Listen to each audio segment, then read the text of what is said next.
प्रिय दर्शकों, कहा जाता है कि स्त्रियों को सृष्टि की रचना करने वाले परमपिता ब्रह्मदेव भी समझ नहीं पाए हैं, तो साधारण मनुष्य की बात ही क्या। आज हम आपको और एक नई प्रेरणादायी त्रिया चरित्र की कहानी सुनाने जा रहे हैं। तो आपसे हमारा निवेदन है, आप इस कथा को पूरा ध्यान से सुने। प्राचीन काल की बात है। भूपाल देश में राजा सोमराज करते थे। वे बड़े ही धर्मात्मा और न्यायप्रिय राजा थे। उनके गुरु का नाम ऋषिदून था। वे सभी शास्त्र विद्याओं में निपुण थे। उन्होंने कई राजाओं को शिक्षा प्रदान की थी। फिर एक समय की बात है, किसी कारणवश राजा सोम को ऋषि दून की सहायता पड़ी, तो उन्होंने उन्हें बुलावा भेज दिया। वहीं दूसरी ओर जब राजा का बुलावा गुरुजी को मिला, तो उन्होंने सैनिकों को बोला कि तुम आगे निकल जाओ, मैं कल आ जाऊंगा। ऋषि दून एक भिक्षु थे जो हमेशा पैदल चलते थे तथा भिक्षा मांगकर ही अपना जीवन व्याप्त करते थे। मित्रों, अपने शिष्य राजा सोम का निमंत्रण मिलते ही ऋषि उनके राजधानी की ओर चल पड़े। तभी चलते चलते उन्हें रास्ते में ही शाम हो गई। संध्या के समय वे एक गांव में जा पहुंचे। वहां पर उन्होंने देखा कि एक किसान अपनी स्त्री के साथ जा रहा था। ऋषि ने उस आदमी से कहा, भाई मैं एक यात्री हूं, आगे मुझे बहुत दूर राजधानी जाना है, पर रात्रि होने के कारण मैं अब आगे नहीं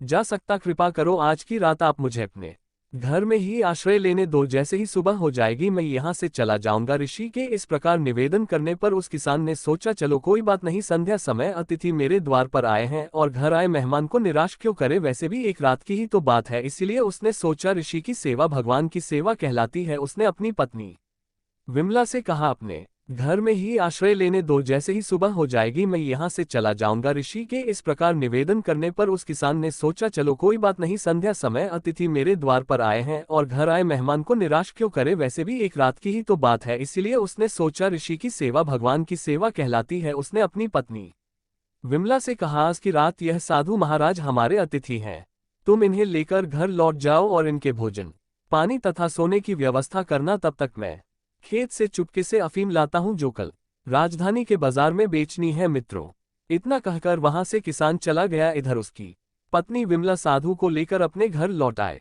और मन ही मन बहुत खुश होने लगी। उसने सोचा कि मैं जल्दी जल्दी साधु को भोजन पानी और सोने की व्यवस्था करके अपने प्रेमी सुनील से मिलने के लिए चली जाऊंगी। उस दिन अमावस की रात होने के कारण आकाश में गहरा अंधेरा छाया हुआ था। मित्रों, किसान की पत्नी साधु को अपने घर वापस लेकर आती है। थोड़ी ही देर में उसने साधु को भोजन कराकर उन्हें सोने के लिए बिछावा बनवाया और किसान की पत्नी ने साधु से कहा, महाराज मैं थोड़ी ही देर के लिए अपनी सहेली उमा के घर जा रही हूं, उससे मिलकर मैं अभी लौट आऊंगी। तब तक आप घर में आराम से विश्राम करें, मैंने आपके लिए सारी व्यवस्था यहाँ पर कर दी है। इतना कहकर वह श्रृंगार आदि करने लगी और अपने प्रिय सुनील से मिलने निकलने लगी। जैसे ही वह घर से निकलकर जाने वाली थी, संजोग से उसका पति खेत से सामान लेकर सामने से आता हुआ दिखाई दिया। पति को देखकर वह डर के मारे एकदम से उल्टे कदमों से पीछे की तरफ भागते हुए घर लौटी और जल्दी जल्दी से अपने श्रृंगार को बिगाड़ने लगी। तभी वह पहले की तरह बनकर तैयार हो गई और चुपचाप घर में आकर बैठ गई। उसका पति अफीम के नशे में धूत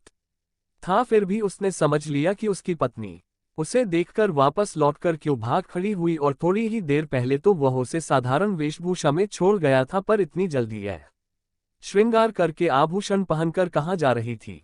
वह उसकी कुटिल मंशा को समझ गया था, क्योंकि उसकी शिकायतें वो लोगों के मुख से पहले भी सुनता आ रहा था। उसने घर में घुसते ही क्रोध भरी नजरों से उसे देखते हुए उससे पूछा, तुम इस समय कहाँ गई थी। तब उसकी पत्नी ने कहा, जी आप ये कैसी बात करते हो, मैं भला इस घनघोर अंधेरे में कहाँ जाऊंगी, मुझे लगता है कि आपको अफीम के नशे में आपकी आंखों से धोखा हो गया है। मित्रों, तब उसका पति गुस्से के साथ कहता है, तुम्हारे कारनामे में मैं बहुत दिनों से सुनता आ रहा हूं और आज मैंने तुझे अपनी आंखों से बाहर जाते हुए देखा है। अब मुझे पूरा विश्वास हो गया है कि तू मेरी आंखों में धूल झोंक रही है और मेरे गैर हाजिरी में तुम किसी और से मिलने जाती है। रुको, आज तो मैं तेरा अच्छा इलाज करूंगा। इतना कहकर किसान ने अपनी पत्नी को खूब डंडों से पिटा और उसे घर के एक कमरे में एक खंबे से बांधकर खड़ा कर दिया। काम के थकान और नशे के कारण वह भी जाकर सो गया। वहीं दूसरी तरफ किसान की पत्नी की उमा नामक सहेली थी, जिसका पति राजा के यहाँ सैनिक का काम करता था। जब उसने पति को थक करके गहरी नींद में सोते हुए देखा, तो मौका के फायदा उठाकर वह अपनी सहेली से मिलने गई और बोली, अरे ओ विमला, सुनील तुम्हारा प्रियकर गांव के बाहर तुम्हारी प्रतीक्षा कर रहा है, तुम उसके पास जाओ, वह बहुत गुस्से में है, जल्दी से जाओ। मित्रों, तब उमा विमला से कहने लगी, अरे ओ उमा, बात तो तुम्हारी ठीक है, पर मैं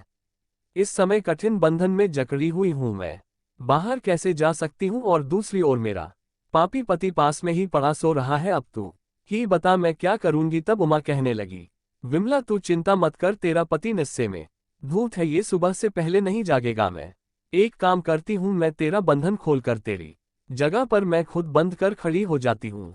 मित्रों, विमला को उमा की बात अच्छी तरह से समझ में आ गई थी, तभी उन दोनों ने वैसा ही किया। विमला ने अपनी सहेली को अपने स्थान पर बांधकर खड़ा कर दिया और स्वयं अपने मित्र के पास चली गई। फिर थोड़ी देर बाद किसान को अपने किए पर पछतावा होने के कारण उसकी नींद टूटी और वह जागकर अपनी पत्नी के पास जाकर कहता है, ये विमला, अगर आज के बाद तू बाहर जाना छोड़ देगी और मुझसे जबान लड़ाना छोड़ देगी तो मैं अभी तेरा बंधन खोल सकता हूं। मुझे अपने किए पर पछतावा हो रहा है। मित्रों, पर उस बेचारे किसान को क्या मालूम था कि जिससे वह बंधन खोलने की बात कर रहा है वह उसकी पत्नी नहीं बल्कि उसकी कुलटा सहेली उमा है। तभी आवाज को पहचाना जाने के डर के कारण उमा ने उसकी बात का कोई जवाब नहीं दिया। किसान ने फिर वही बात दोहराई, वह फिर भी कुछ नहीं बोली। उसको निरुत्तर देखकर फिर से किसान का गुस्सा सर के ऊपर चढ़ा। अपनी पत्नी से प्रेम पूर्वक बातें करने बावजूद भी उसका कोई प्रत्युत्तर न देखते हुए वह गुस्से के मारे आंख बबूला हो गया और उसने गुस्से में एक धारदार चाकू को उसकी तरफ फेंक कर दे मारा। तभी अचानक से उसकी नाक कट गई और वह उसे भला बुरा कहता हुआ फिर से जाकर सो गया। इधर वह साधु सारी कहानी अपने आंखों से देख रहा था। उधर काफी देर के बाद जब किसान की पत्नी विमला लौटकर वापस घर